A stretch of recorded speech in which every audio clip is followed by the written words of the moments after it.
Hey guys, it's Alex from 7th Hour Films. I'm back again with Dad, and we are back again with Doctor Who Classic. As I noticed there's something in my glasses. Whatever. Last time on Doctor Who Classic, we had Tomb of the Cybermen. I almost forgot what it was called. Basically, this was our first story with the second Doctor, where him, Jamie McCrimmon, and Victoria all ended up, well, in a tomb of the Cybermen, where we had very interesting characters trying to control the Cybermen, which didn't work out so well. People died, stuff like that. But it was nice and good, and we really enjoyed it. And this time we're going to be moving on to a third Doctor story. This is going to be Terror of the Autons. And then next week we're going to move on to the fourth Doctor. And then I'll be back to regular Doctor Who, and you're going to have to wait a little while to come back. Not a problem. Yeah. Ooh. We're getting close to finals at my school. Yeah, I'm just about to finals myself, so. Alrighty. So, I guess that's pretty much that. Anything to add? I absolutely know nothing about the third Doctor other than, if I recall correctly, John Pertwee's son, Sean, is the guy who plays Alfred Pennyworth, the butler, on the Gotham series on the Fox network. That's all I know. Yeah. Yeah, that's pretty much all I know, too, with the exception of, I think we're kind of back to him being more stern and grumpy, like the first Doctor. So it kind of alternates for the first four Doctors, and then I don't even know what happens after that. If I recall correctly, too, he's dressed more like a Victorian dandy. I mean, he's got the ruffles on his shirt and the high collars and everything. Again, haven't heard much about it. I think he's got the poofy hair like Hartnell. Yeah. So all right. With that being said, this is where I say no spoilers in the comments whatsoever. Let's stick to this episode and previous episodes of Doctor Who Classic, Torchwood, and normal Doctor Who that have ever appeared on this channel. And with all that being said, let's get right into this four-parter. Here we go. Oh yeah, we're in color. Ooh. I forgot about that. And this is ungodly loud. And I'm going to turn it down a bit. First time I ever saw a color television program was 1966 when we got back from England.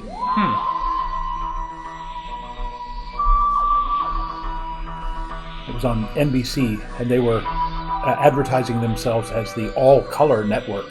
Every show was in color. That's impressive. Man, we got another new logo. It's going to take me a while to make the thumbnail done. I got to find the logo for this.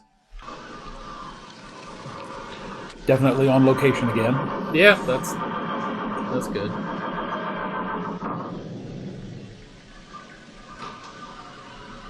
A van? That sounds like the TARDIS.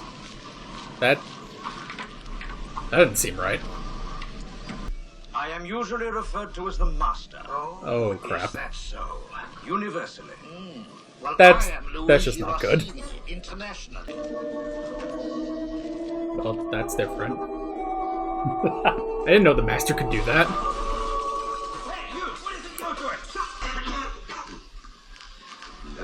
Well, that's definitely not Victorian. That's looks like Carnaby Street, mid-60s.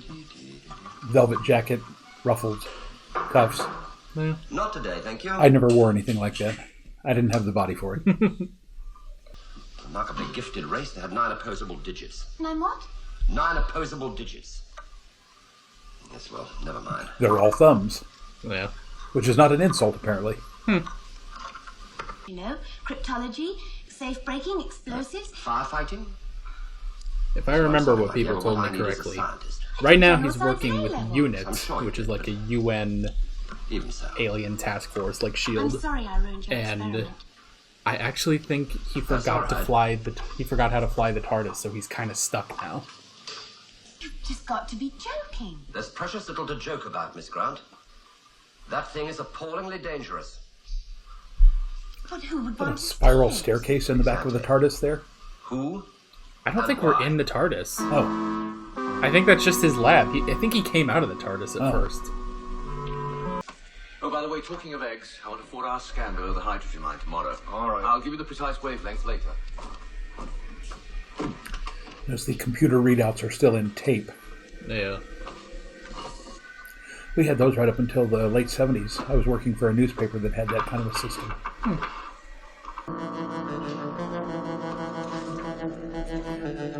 I have to say, I find the background music somewhat intrusive. Yeah, it's a little... Like, I kind of want to turn it down, but at the same time... Yeah, like, it's just that... Yeah. Unfortunately, they begin to think that you need mood music. Whereas the first two that we saw, we didn't really need any of that. That's true. Yeah, those things don't turn that quickly. It would take a day to move that long. Yeah.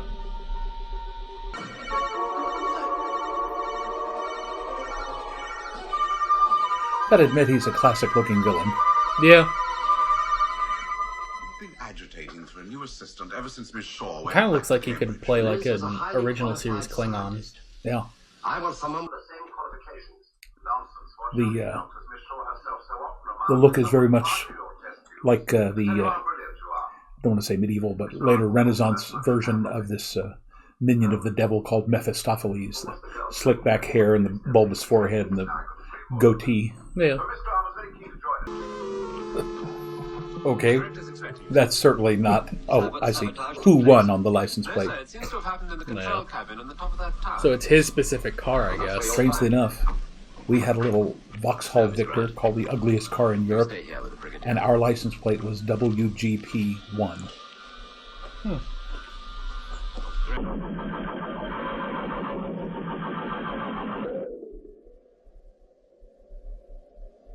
Oh dear. Don't go away, Doctor. I thought they were supposed to blend My in. coordinates seem to have slipped. You are incorrigibly meddlesome, Doctor, but we've always felt that your hearts are in the right places. But be careful. Yeah, he does have two The of them. Master has learned a great deal since you... Oh. Good luck.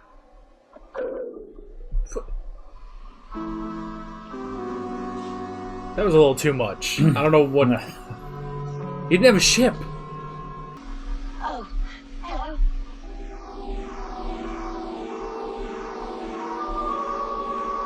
Who went to the radio telescope station? Myself? I'm not entirely sure why she was sneaking around. I thought she was going off to make lists. Curiosity is his weakness.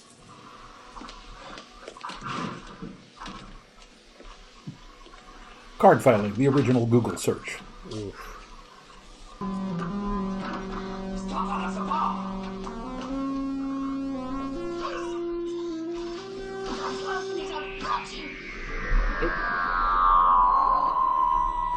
And that was that.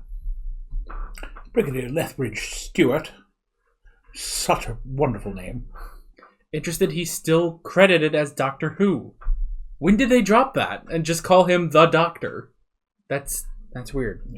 Also, as a bit of context, I believe that at the end of the second Doctor's run, the Doctor is actually put on trial for interfering in other civilizations, and as punishment, they force him to regenerate into John Pertwee, and I guess they take away either they take away the TARDIS's ability to go anywhere, or they take away his ability to remember how to use the TARDIS. So that's why he's stuck here. Okay. So, alrighty.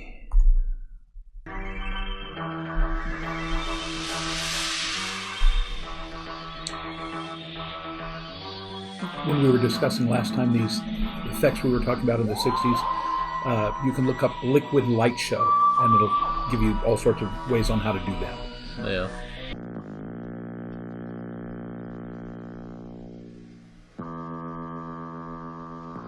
I've actually used one of those before. That looks comfy.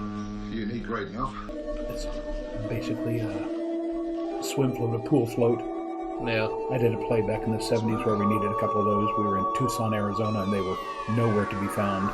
Oh no, he's being eaten by the chair.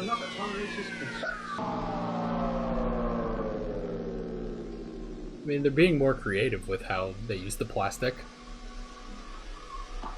These Autons, I guess, have been in new Doctor Who, Check and Mr. they were McDermott's just mannequins. entitlement on termination of Not that employment, fun. Please.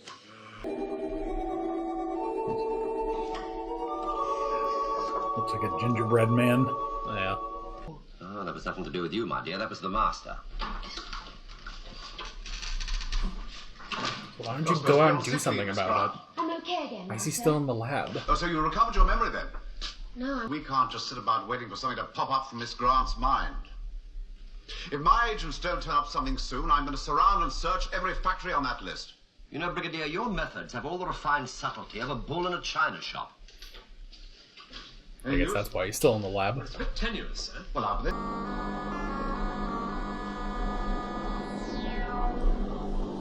Yes, it doesn't get that hot. Yeah. The entire 3 years we were there, I think I've told you before, the heat only, summer temperature only got up to about 81. Phillips. Professor Phillips. Sorry, pal, never seen him.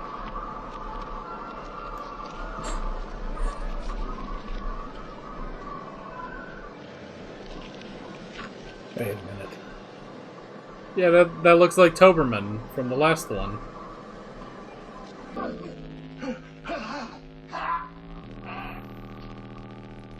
John. I mean, it is still plastic. You should be able to fight that. John.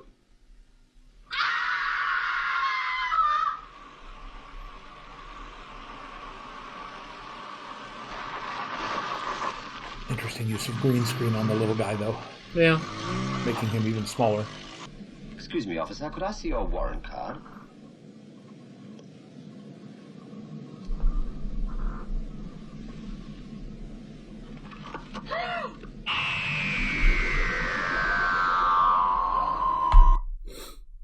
Whew. Even if it's plastic, it needs to look at the road.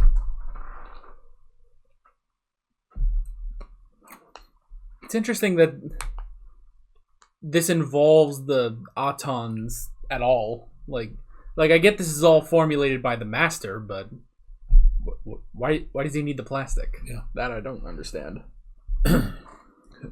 Tune in next week to find out. Yeah. Or in like 3 seconds.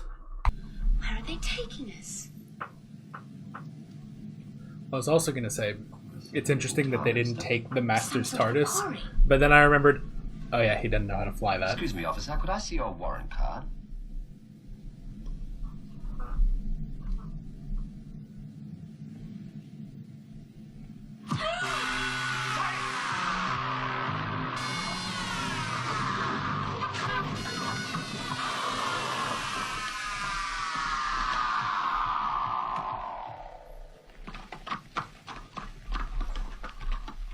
A very large portion of this has been on location. Yeah.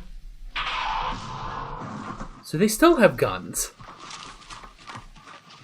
Okay, so apparently when the Autons came back, they kept that little thing of opening the hand and firing. But it doesn't make sense because those were just normal mannequins.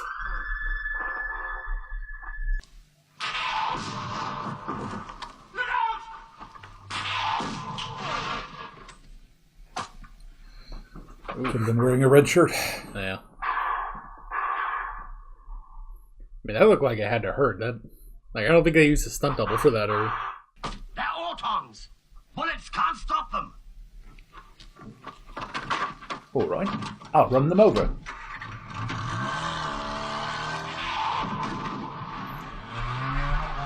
I mean, if you get him in front of a cliff, you can, like, drop kick him at least. That too. Now that's a real person. That was not a dummy. That's a Yeah. real stunt double. And the more he struggles to postpone the moment, the greater the ultimate satisfaction. 6, the mess teams have landed a small bridgehead force. I think this is the Master's first appearance, but they certainly have a history. They're being led by an intelligent alien known as the Master. And something I'm, again, not sure you're aware of, but BBC had no commercials, which is why this runs apparently so long, 26 minutes without interruption, because BBC was commercial free at that time, if I recall correctly. They might still be commercial free now, because I never noticed, like, when it fades to a commercial. ITN, I think, was the other network at that time. I seem to recall only two, the BBC and then I think it was ITN. We can look that up. Any further comments, Doctor? I'll let you know as soon as I think of any. Captain Yates, we will continue this conference in my office. Brigadier looks like a young version of Peter Sellers in Dr. Strangelove. The clipped mustache and the slicked hair. I sometimes think that military intelligence is a contradiction in terms. You're not very grateful, are you? Well, having my time wasted. If he's not then returned, we shall drive on. You will obey me, Farrell. I am your master.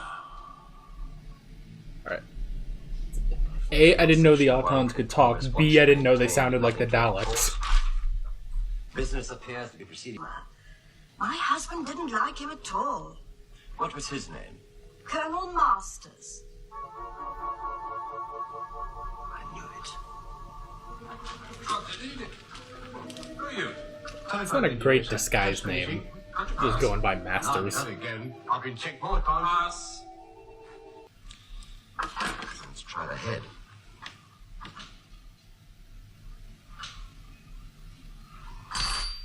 I guess if it's solid plastic, that'd be harder to fight. Do you realize they haven't got a scanning molecular structural analyzer in stock? Oh, really, Brigadier? You should keep this place better supplied, you know. I cannot work without proper equipment. I'm very sorry, Doctor. Yes, well, Sorry, we don't just as know well. what the heck you just Give me more said. time to take a look at Mr. Farrell's... You do, you know. Oh, well, that's different, isn't it? Let's go and fetch the guns. Thank you and good night, Captain Yates. Hello, Mr. Campbell. Oh dear, the heat from the Bunsen burner Oh, I will see. stimulate the No, I'll hang on. Will he be long? homicidal gingerbread man. I guess. Is anybody there? You don't need to make anything on a Bunsen burner. You shouldn't leave it on. Boiling water for the tea or the cocoa, whatever he said. Wow. Yes, that's God. quite true. God, that is creepy. Could you It's also interesting that, despite the fact that they didn't show him cutting into it, there was a definite line on his back. I was ordered a coach this week, a 15-seater. Well, maybe he's going on a works outing. Yeah. You know, by this point, the Doctor should have the sonic screwdriver, so I don't know why he ain't using it. Seems as though you may be right, Doctor. I usually am. Well, it's dead enough now. Doesn't matter what incarnation, he's Where were you always when this sassy. thing started moving? Hello, Doctor. Is that you? Who is this? What do you want? Simply to say goodbye, Doctor.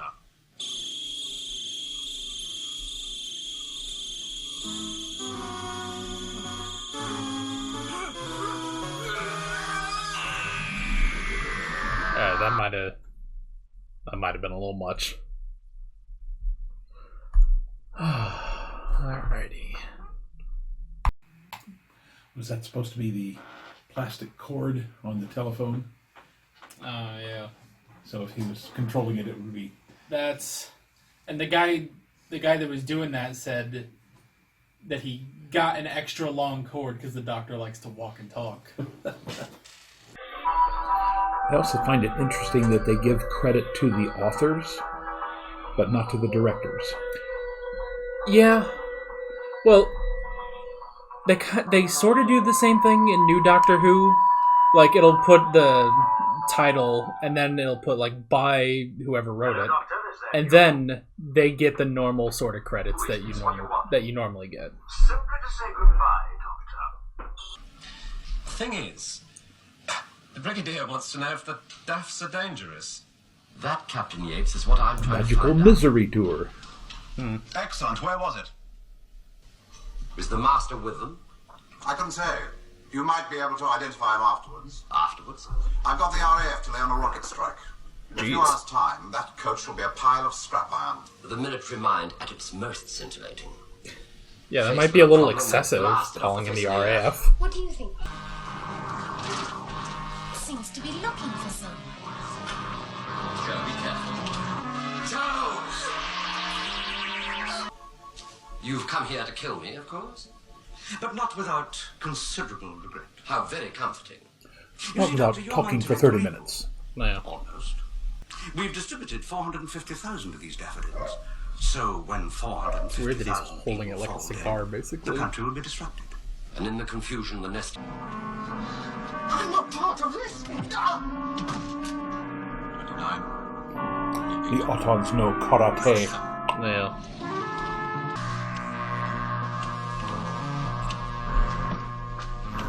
This is going to sound very weird. I think the Master snaps like I do, in that weird way that I do. Come on, Benton. So many stairs. It's interesting they don't have an elevator or something. He's gone! After him, quick! Look! How did he get down all those stairs without anyone noticing? We've got him now. Shoot him.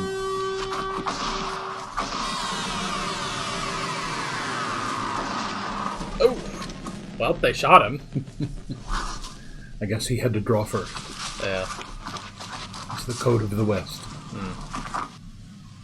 It's an Auton. Yeah.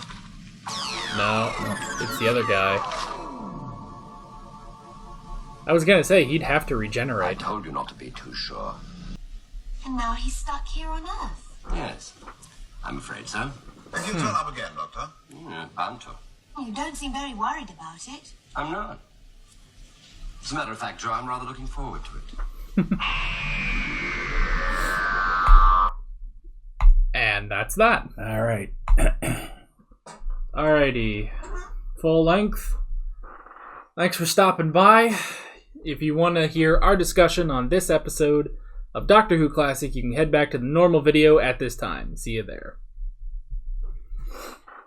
Alrighty, that one was interesting, to say the least. What do you think of it? Well, again, as I mentioned, obviously much more fast-paced, higher production values. Again, though, the writing leaves a lot to be desired. The villain is great, though. I mean, he's got a great look, and other than the fact that the script didn't match the potential of this villain, it was pretty good. Well, and it's also interesting, like, he's clearly playing a different Master from the one that I've seen at the end of Series 3 of modern Doctor Who. Because in modern Doctor Who, he's pretty insane. Like, it's much more, it's not as, I guess, sophisticated as this portrayal, but I guess that's sort of the same way that you can look at, John Pertwee or any of the old classic Doctors versus, David Tennant. They're very different, and, the modern incarnations are a bit more eccentric. But I don't know, it's interesting, like, with this whole episode, like, it was good. I did like it. Not as much as, like, Tomb of the Cybermen. I think Tomb of the Cybermen was really good. But I would be interested to see more of the Third Doctor. It's just not, I don't know. It's like we had the first Doctor, and that was alright, and then we had the second Doctor, and that was really hitting all the marks with being Doctor Who. And now we have this, which took a couple steps back, but we're still a lot better. Yeah. So, also, because you mentioned the interesting uses of green screen, I noticed in that last part, like, they sort of, I don't know, it was when the Doctor was standing, like, in a doorway. There was definite blue around him, so it was more blue screen than green screen, but still. So... Yeah, I remember... coming back to the United States in the 60s, we lived in Nebraska. And, of course, like where we are now in Oklahoma, the weather is very severe there. And this is before television stations had the use of the blue screen or the green screen. So to put up a weather chart, they literally had a map, and the guy had a whiteboard marker, and he would draw in all this stuff. And there's a guy here in Oklahoma that used to actually draw little cartoons on it. And when he retired, like in the 90s or early 2000s, the state legislature voted that little cartoon character as our state's official cartoon character. Interesting. Yeah. I didn't know about that. Yeah, so the use of the blue screen, the green screen was coming in at this time, but obviously not as sophisticated as now. You can still see the haze around them every now Well, and then. and definitely like here, I really noticed it because he has, well, he does kind of have like white, I don't know, sometimes it looked like he had white hair and sometimes it looked like he had blonde hair. Yeah. So it was a bit conflicting, like what color his hair, but like, I think down here it was sort of white, and then you could see the blue line, especially when he had, I think he was in front of like, a lot of green. Yeah. So you could really definitely see the blue around him. Yeah. So it's also interesting that, we had the first episode we watched where, they were in the forest and stuff like that and caves. Then we had the second episode, which was kind of a lot of the same thing, but they went inside to the Daleks, place where they do all their stuff. And then Tomb of the Cybermen, we really did a lot more with the sci-fi element, but the sets were very interesting in this. We had a lot of on-location places, but, like, it's interesting, we never went inside the TARDIS. Yeah. Like, at all. And we didn't even go inside the Master's TARDIS. Now, at first I was almost wondering if the TARDIS even worked, because they were not really trying to hide that there's nothing there. Like, they didn't do some sort of blue screen or something to make it look like, if the TARDIS is in the background of a shot, that you can kind of see in, maybe you can see the console in there. It very much like when it would show that and the door was open, there was nothing in there. It was just the empty police box. Yeah. But he did go in there a couple times. He tried to get it working with the Master's dematerialization core, but just not once did he ever actually go in there. Like, I didn't think he would have a lab at UNIT. I thought the TARDIS would be his lab. Yeah. So that was also interesting. There's one little thing that I wanted to point out. When the girl has to make the phone call and she goes into the regular phone booth, the red phone booth rather than the blue call box. What's always fascinating about that is we had to use those a couple of times when we were there. But the coins in Great Britain are very different from our coins. Their pennies are not small like ours are. Their pennies were huge, like the size of a $50. So I can imagine, here's this girl who's, the agent who's trained in all this sort of stuff, and she's yet got a pocket full of change where she can do that. Now, there may be a 911 feature or some kind of an emergency call feature again. It's been 50 years, so I wouldn't really remember that. Yeah. But kind of interesting that she went into a public phone booth to make the call, and yet there should have been some form of, let's put some coins in so we can call the office. Now I also wonder, first off, I wonder what year this came out. I almost want to say this is starting to get into the 70s, but I have no idea when Pertwee's era was. So, well, if it's in color, it's probably after 67, at least. Okay. Because, again, that's late 66, the fall of 66 is when American stations began converting mostly to color. Yeah. And I think, because this is season 8 of Doctor Who, and we're on the third Doctor, I think the first Doctor goes for 3 seasons, and then maybe the second Doctor goes for another 3, so this is probably the second season of John Pertwee. Yeah. So make it about 71 then. Yeah, around early 70s-ish.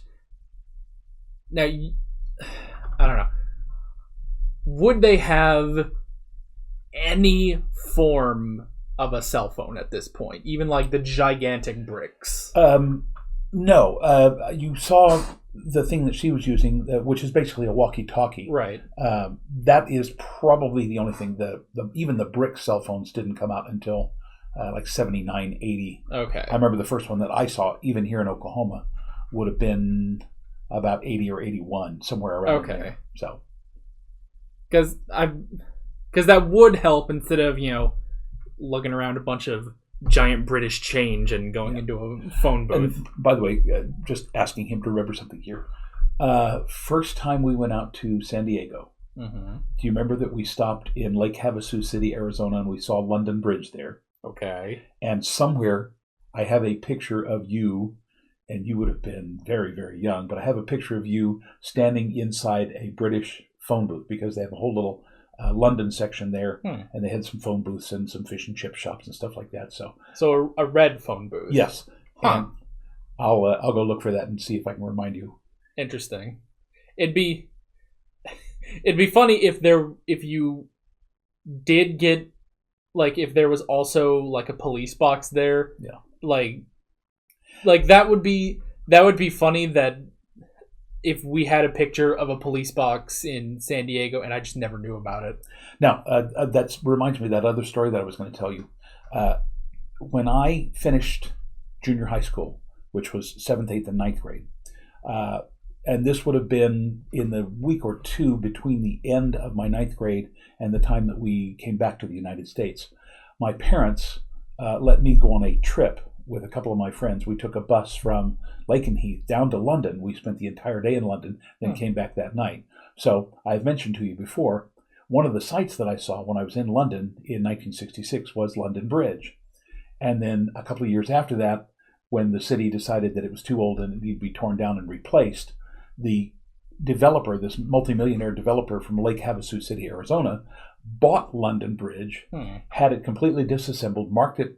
One of the very first real uses of private computers, if I recall correctly, they computerized where all the bricks were supposed to go, transported the whole thing over to the Colorado River, and then rebuilt it over this tiny little portion of the Colorado River there in Lake Havasu City. So when I told the guy at the little, whatever it was, information thing there, I had mentioned to him that I had seen it in London, and he said that by the early 2000s, I was probably one of the few people left in the world who had seen it in its original spot in London, and yet again in Lake Havasu City. Yeah, that's true. So that's pretty cool.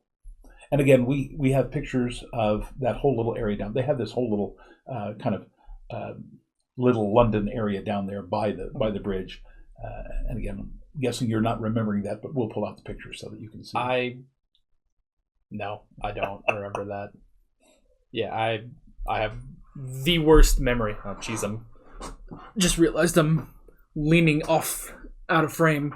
Yeah, I have such a horrible memory that I don't remember that in the slightest. But okay, so I didn't write as many notes as I did last time. Maybe that shows that I didn't enjoy this one particularly as much as the last one, but I still got some stuff. The first thing I wrote down was the Master, and like we said, he was pretty interesting. I would like to see him back. I honestly, I don't know if he has ever shown up before on the show. I feel like I heard that this was his first appearance, but I don't know. It would seem strange to bring in this character and have him be, an evil Time Lord, which it's interesting, even just to see that one Time Lord that weirdly floated in from nowhere and talked to the Doctor. It's nice to see other Time Lords because, in modern Doctor Who, all we have is the Doctor. So it's interesting that they would bring in this Time Lord. He's evil, but he has such a history with the Doctor, and it's not exactly explained. Yeah. So I don't know if this is his first appearance. I don't even know if this is... I'm not sure if this is the actor's last appearance. I know at some point, the actor died, so they had to bring in a new actor, but I don't know when that is or if we'll see it anytime soon. Yeah. So, but he was very good, though. Yeah. He's the perfect sci-fi villain. Right. And like I said, he does kind of look like original series Klingon. Yeah. Heck, maybe he was, and we don't know. All right. The next thing I wrote down was the plastic, the Autons or the Nestine. They had a lot of different names in this for some reason. I I will say it's nice that they already sort of branched out on what they can bring to life, because the Autons, or the Nestine, they actually were in the first episode of modern Doctor Who, and they were the first villains. And they were good enough then, but what it really sort of amounted to was, it was really just mannequins that were being controlled by a CG pile of goo, as I called it. And the only thing sort of creative that they did was they actually captured Rose's boyfriend Mickey and then sort of made a plastic clone of him, but it was very obviously, it looked like plastic and it was weird. But so that's sort of all they did. And now, one kind of, again, historical reference here. It was just at this point when we were becoming aware of the environmental problems with plastic. And that's because in the 50s and 60s, oil was very, very low. I mean, I may have mentioned this before. When I went off to college in 1969, when I drove in to fill up my car the first time in Tucson, Arizona at the university there, gas was like under 20 cents a gallon. So oil was very, very cheap. It was being overproduced around the world. And, of course, plastic is a byproduct of the petrochemicals, or however they do that. But environmentalists, right there at the end of the 60s and beginning of the 70s, Rachel Carson's book, Silent Spring, we began to understand that plastic is non-biodegradable. Yeah. You put that milk carton out in the ocean, it's going to be there 500 years later. Yeah. So I don't know if this was an attempt, if somebody was, kind of putting that in and saying, hey, maybe you people in the future wake up to the fact that, styrofoam and plastic bottles and all this other stuff is going to ultimately choke the planet to death. But it's kind of an interesting thought. Yeah. Well, and it is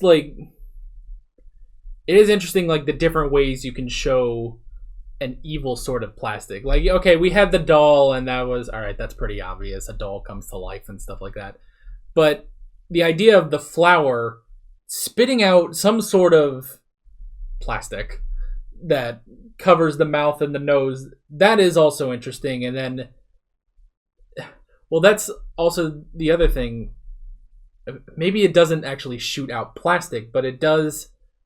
It shot out something that could dissolve. And you were just saying, plastic's not biodegradable. So I'm not sure how, if that is plastic that the daffodils shot out, how that would dissolve. Well, he said something about it dissolved with the carbon dioxide from the breath. Right.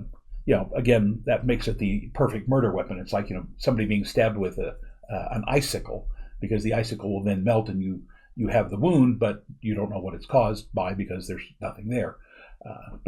So obviously this particular plastic is a specific form of engineered plastic that will kill and then dissolve away so that it leaves no trace. That way nobody's suspicious of it. Now, granted, once it hits your mouth and you try to breathe, that carbon dioxide should come up immediately. But then maybe it takes a little bit to dissolve. I mean, he was even just kind of staring at it for a minute. I assume that meant that it was his breath that was causing it to dissolve. So maybe it does take a while. Yeah.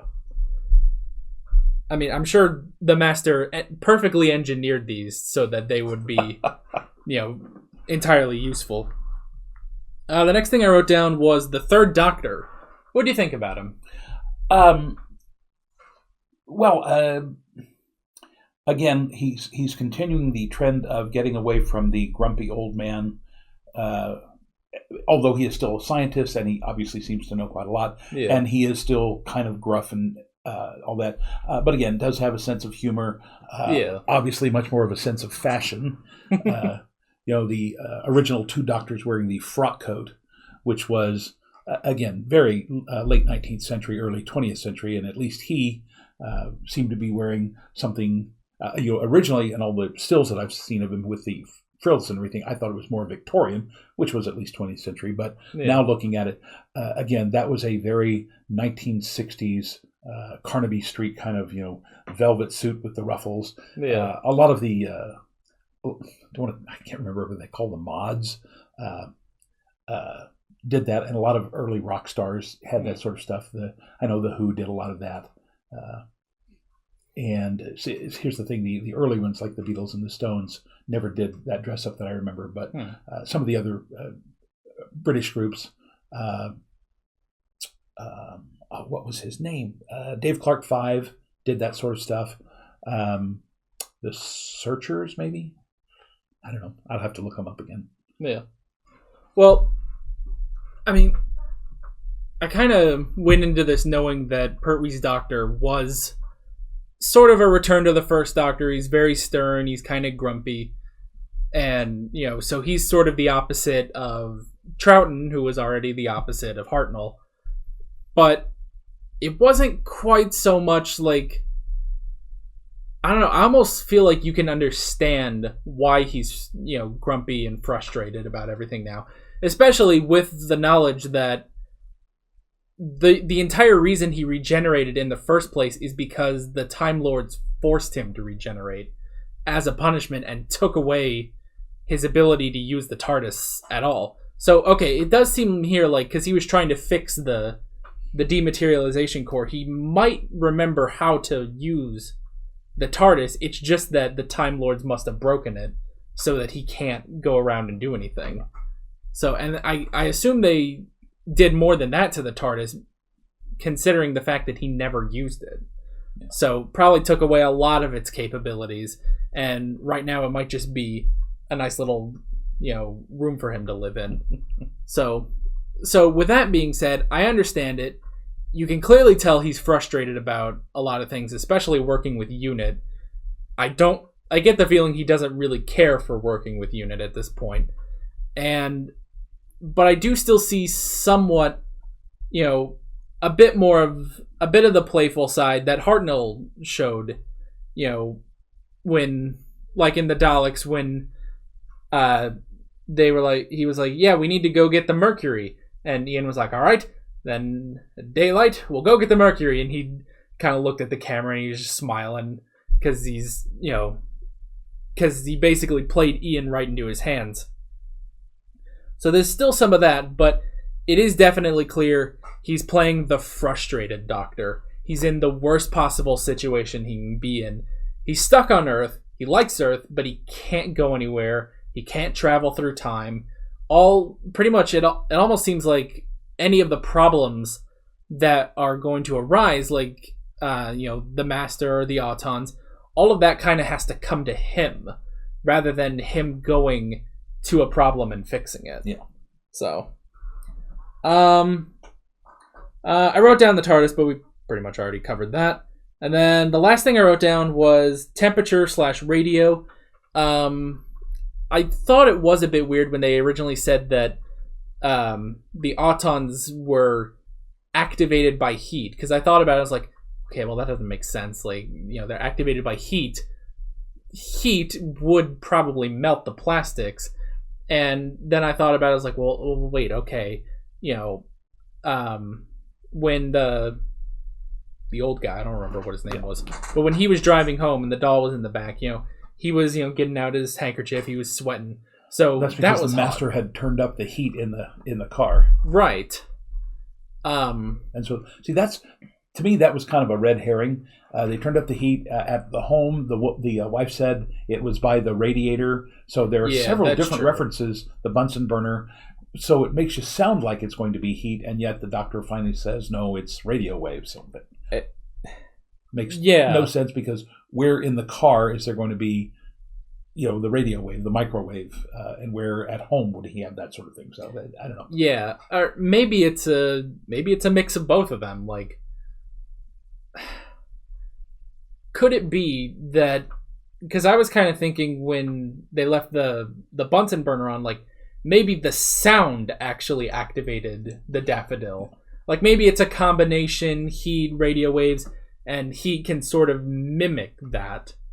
I don't know if that's possible, and if there's a scientist watching this, you can try to explain that in the comments. So microwaves. I mean, we were just now beginning to understand. Yeah. that you could literally cook organic material with microwaves. Yeah.